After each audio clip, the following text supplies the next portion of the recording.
আসসালামু আলাইকুম রহমতুল্লাহ। প্রিয় দর্শক, কোন সময় সূরা ইখলাস 11 বার পড়লে সাথে সাথে ফল পাওয়া যায়? হ্যাঁ প্রিয় দর্শক, অত্যন্ত গুরুত্বপূর্ণ এবং একটি জরুরি আমল। ভিডিওটা শেষ পর্যন্ত দেখুন, দেখলেই বুঝতে পারবেন যে কত উপকারী এবং একটি জরুরি আমল। যে সময়টার মধ্যে আপনি যদি সূরা ইখলাস 11 বার পড়তে পারেন আর সাথে সাথে ফল পাবেন ইনশাআল্লাহ। প্রিয় দর্শক, সেই আমলটি শুরু করার আগে আপনাদের কাছে একটা রিকোয়েস্ট, যারা আমার চ্যানেলের মধ্যে নতুন আছেন অবশ্যই চ্যানেলটি সাবস্ক্রাইব করে পাশে থাকা বেল আইকনটি বাজিয়ে দিবেন।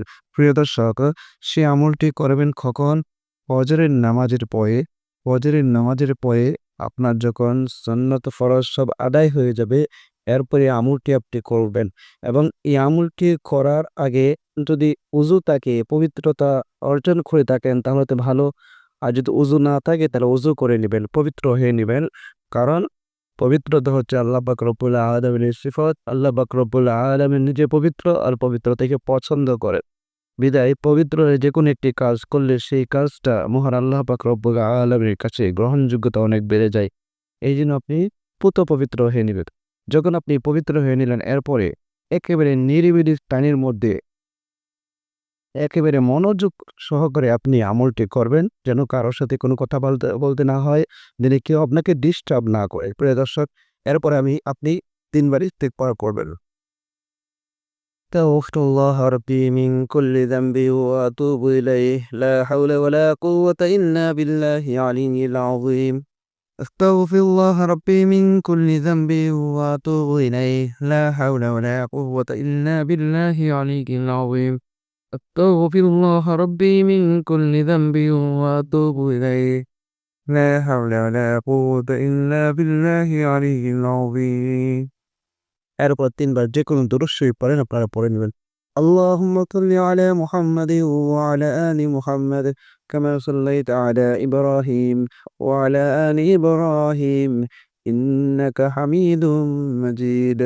আল্লাহুম্মা বারিক আলা মুহাম্মাদিন ওয়া আলা আলি মুহাম্মাদ কামা বারাকতা আলা ইব্রাহিম ওয়া আলা আলি ইব্রাহিম ইন্নাকা হামিদুম মাজিদ। এরকমভাবে ৩ বার ইস্তিগফার এবং ৩ বার দুরূদ শরীফ পড়ার পর এরপরে আপনি সূরা ইখলাস আমি যেভাবে পড়তেছি ঠিক সেভাবে সহিহ শুদ্ধভাবে আপনি ১১ বার পড়বেন। আউযু বিল্লাহি মিনাশ শাইতানির রাজীম। বিসমিল্লাহির রহমানির রহিম।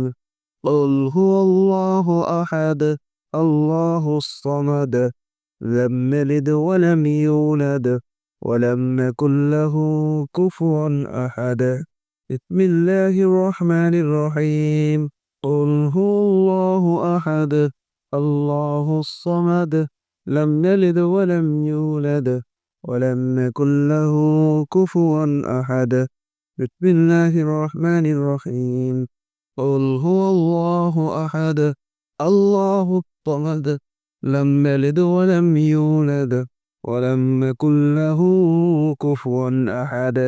এরকমভাবে সহিহ শুদ্ধভাবে আপনি ১১ বার সূরা ইখলাস পড়বেন।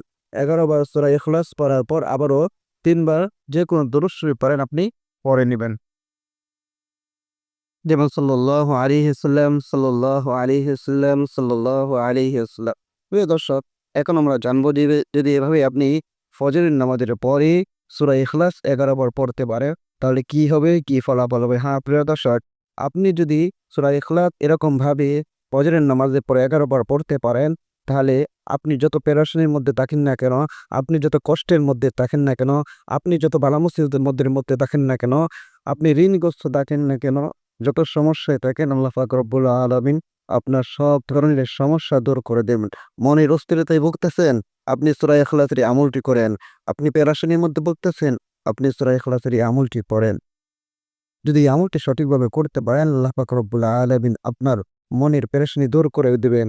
আপনার রুজি-রোজগারের মধ্যে বরকত দান করে দিবেন ইনশাআল্লাহ। প্রিয় দর্শক, এই সূরার আরো অনেক ফজিলত তো আছে।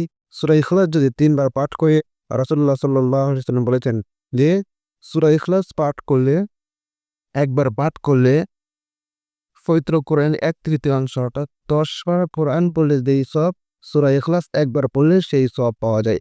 এইজন্য সূরা ইখলাসের বেশি, বেশি করে আমরা পাঠ করব, আমল করব। তাহলে ইনশাআল্লাহ যত ধরনের কল্যাণ আছে সূরা ইখলাসের সব ধরনের কল্যাণ এবং ভালো আমরা অর্জন করতে পারবো। প্রিয় দর্শক, এই জন্য ভিডিওটা বেশি বেশি করে শেয়ার করবেন এবং নিজে আমল করবেন যেন অন্যরাও আমল করতে পারে, এই জন্য ভিডিওটা শেয়ার করে দিবেন। আর যারা বিভিন্ন বালা মুসিবতের মধ্যে আছে, বিভিন্ন কষ্টের মধ্যে আছে, মনের পেরেশানির মধ্যে আছে, তারা যেন ভিডিওটা দেখে আমল করতে পারে ইনশাআল্লাহ। এই জন্য ভিডিওটা বেশি করে শেয়ার করবেন। সবাইকে অসংখ্য ধন্যবাদ ভিডিওটি দেখার জন্য। আসসালামু আলাইকুম ওয়া রাহমাতুল্লাহ।